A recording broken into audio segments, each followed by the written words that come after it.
আজি আমাৰ এই দক্ষিণ মান্দাকাটা বৃহত্তৰ দক্ষিণ মান্দাকাটা অঞ্চলৰ ক্ষুদ্ৰ ব্যৱসায়ী সন্থাই আমাৰ এই নিৰ্বাচনী কাৰ্যালয়টো শুভ উদ্বোধন কৰাৰ মুহূৰ্তত আমাক মাতি পেলাই যি আপ্যায়ন কৰিলে তাৰ বাবে আমি তেখেতসকলক সভাপতি সম্পাদক আন্তৰিক ধন্যবাদ জনাইছোঁ। মূল কথাটো হ'ল আমাৰ এই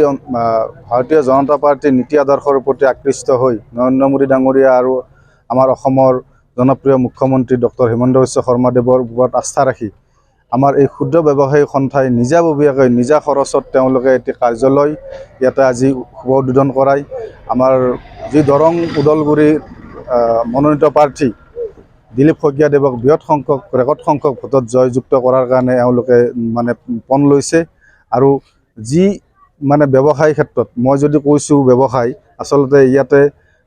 পাণ তামোলৰ দোকান বা মাছৰ বেপাৰী তাৰপিছত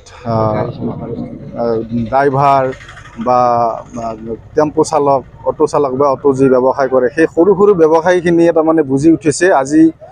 আমি যদি ব্যৱসায় বা বাণিজ্য কৰিব লাগে আমি আমাৰ অসমৰ মুখ্যমন্ত্ৰী মাননীয় হিমন্ত বিশ্ব শৰ্মাদেৱৰ নেতৃত্বত যি সুন্দৰভাৱে ব্যৱসায় কৰিব পাৰিছে সেই বা নৰেন্দ্ৰ মোদী ডাঙৰীয়াৰ যি সবকা সাথ সবকা বিকাশ এই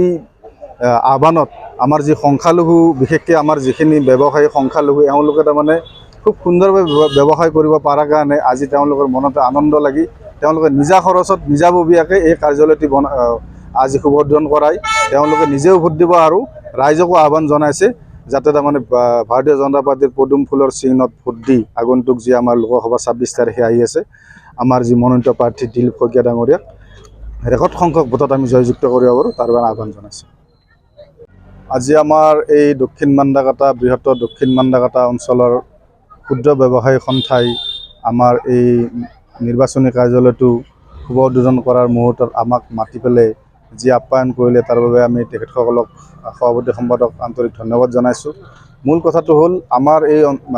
ভাৰতীয় জনতা পাৰ্টীৰ নীতি আদৰ্শৰ প্ৰতি আকৃষ্ট হৈ নৰেন্দ্ৰ মোদী ডাঙৰীয়া আৰু আমাৰ অসমৰ জনপ্ৰিয় মুখ্যমন্ত্ৰী ডক্টৰ হিমন্ত বিশ্ব শৰ্মাদেৱৰ ওপৰত আস্থা ৰাখি আমাৰ এই ক্ষুদ্ৰ ব্যৱসায়ী সন্থাই নিজাববীয়াকৈ নিজা খৰচত তেওঁলোকে এটি কাৰ্যালয় ইয়াতে আজি শুভ উদ্বোধন কৰাই আমাৰ